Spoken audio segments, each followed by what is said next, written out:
Welcome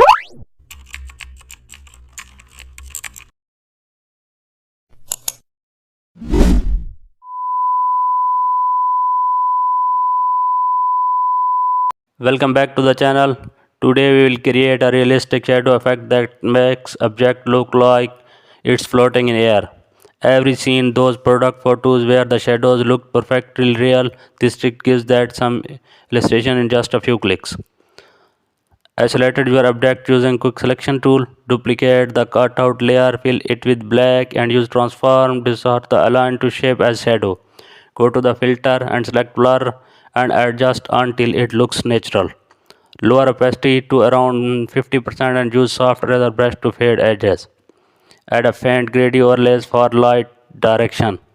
And there you go to a hyper realistic shadow that adds depth and style to your design. Subscribe for more premium tricks like this. Thanks for watching.